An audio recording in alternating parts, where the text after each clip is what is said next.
అందరికీ నమస్కారం. నేను మీ శ్రీనికాని. ఇవాళ నేను వీడియో చేయడానికి కారణం ఏంటంటే ఈటల శమిత ఆంటీ నా మీద మా డాడీ మీద కామెంట్లు చేయడం జరిగింది. ఆంటీ నాకు డౌట్ ఉంది ఆంటీ, నేను స్కూల్కి పోతేంది పోకపోతే ఏంటి ఆంటీ, మీకేమవుతుంది ఆంటీ? మీరేమైనా ఫీజు కడుతున్నారా? మీరేమైనా ఎగ్జామ్ రాస్తున్నారా? మీరేమైనా ప్రిన్సిపలా? నేను పోయిన లీవ్ లెటర్ నా ప్రిన్సిపల్కి ఇచ్చా, ఆయన యాక్సెప్ట్ చేశారు. మా పేరెంట్స్కి ప్రాబ్లం, మీకేం ప్రాబ్లం వస్తుందా ఆంటీ? మళ్ళీ మీరు అన్నారు కదా హుజరాబాద్ ప్రజలందరూ చాలా ఫీల్ అవుతున్నారు మామయ్య గారు పోటే లేదంటే. ఆంటీ ఫీల్ అవుతున్నారు అంటున్నారు కదా ఆంటీ, మీకు అసలు హుజరాబాద్ అడ్రస్ తెలుసా ఆంటీ? హుజరాబాద్ ఎట్లుంటుందన్న తెలుసా? అసలు హుజరాబాద్ ఎన్ని ఊర్లు ఉన్నాయో తెలుసా?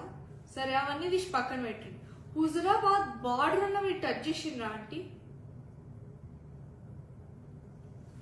ఆంటీ మీరు కూడా అన్నారు కదా మా మామయ్య గారు చాలాసార్లు హుజరాబాద్లో ఎమ్మెల్యే అయ్యారు, హుజరాబాద్ ప్రజలందరికీ మా మామయ్య గారు చాలా బాగా తెలుసు. మీ మామయ్య గారు చాలా బాగా తెలిసి మా daddy పోటేశారా aunty?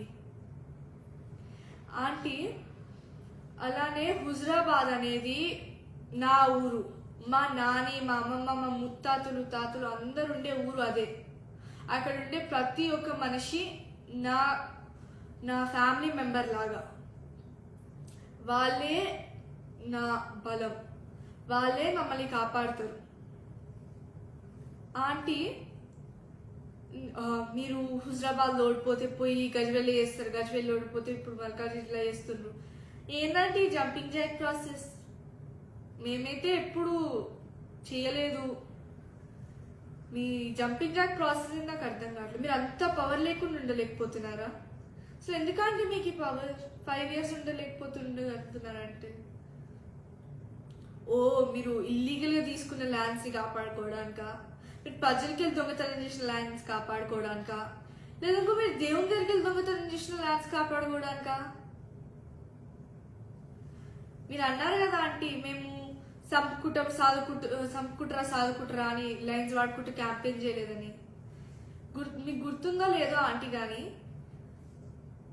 Cranberry juice poison బాటిల్లో పట్టుకొని పోయి నేను తాగుతాను మీరు నాకు ఓటు వేయకపోతే అని ఈటల రాజేందర్ తాతయ్య అన్నారా అనలేదా? అలానే తాలిబొట్టు తెంచుతారా ఉంచుతారా అని జమున అమ్మమ్మనే అనింది. అలానే లాస్ట్ మోస్ట్ ఫ్యాసినేటింగ్ పాయింట్ ఇదైతే, ఈటల రాజేందర్ తాతయ్య గారే చంపుకుంటారా సాదుకుంటారా అనే ట్రెండ్ స్టార్ట్ చేసింది.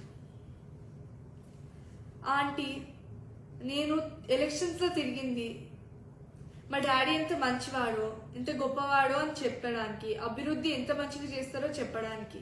హుజరాబాద్ ప్రజలందరూ నన్ను నమ్మి మా డాడీ పోటేసింది. నేను నమ్మకంని పోగొట్టుకోవాలి అనుకోవట్లేదు. ఏదో ఒక రోజు మళ్ళీ కేసీఆర్ తాతయ్యనే సీఎం అవుతారు, నేను మళ్ళీ హుజరాబాద్కి 1000 కోట్లు తెస్తాను. ఆంటీ నేను మీలాగా పక్క వాళ్ళ మీద కామెంట్స్ వేయను, ఇంకా ఎవ్రీ ఈవినింగ్ క్యాఫేస్లలో పోయి తిరగను. ధన్యవాదాలు.